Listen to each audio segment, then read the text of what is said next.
Hey guys, welcome. I'm Sid Patel, CEO of Beverage Trade Network and Paris Wine Cup. We are here in Paris with Emily.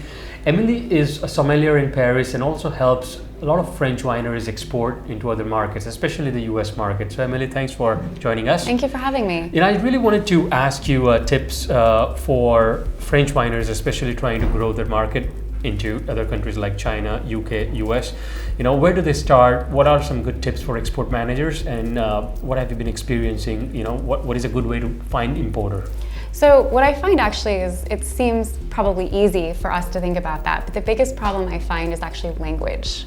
So it's very important to make sure that you have your text sheets and you have all of that information about how your wine is made, where it's from, the appellations, those types of things should be translated into the language that you're going to be importing into. So that's probably the biggest thing that I find, and that includes all digital materials. So for example, many times producers have wonderful wines, beautiful packaging, but no website. And no way to access that information. So if you're an importer, particularly the United States, because we have a three-tiered system, we have importers, distributors, and then, as you know, retailers. So if we can equip those professionals with that information, it's easier to sell the wine.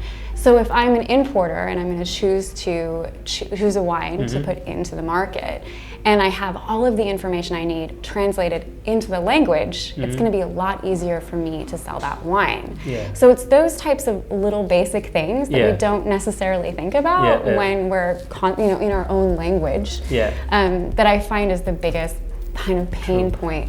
And have you noticed, in your presentation that you make to an importer, any particular slides or things that they should include? For example, how are they going to support the brand marketing activities apart from the appellation and the winemaker and the chemical analysis? Well, I think in today's market is definitely, people are talking about ecology, they're talking about carbon footprint, they're talking about those types of things. And consumers more and more are educated in wine. And we saw in wine education, actually because of COVID, so many people decided to go get certifications. So I know for one of my clients, they're a large wine education institution in Napa Valley. We saw the business grow by 70%. Which means that all of those consumers are going and understanding about wine, and they're going to ask those questions. And the biggest question we find right now is, how is the wine made? Are you biodynamic? Are you growing organically? What is the methodology behind that? So those types of things are going to be really important and things that producers should consider now. And as we go into the future, just in general, we should be doing those things. So even today when we were grading the wines, it's something I thought about. What kind of a carbon footprint is this bottle going to have? How heavy is it? Is it necessary?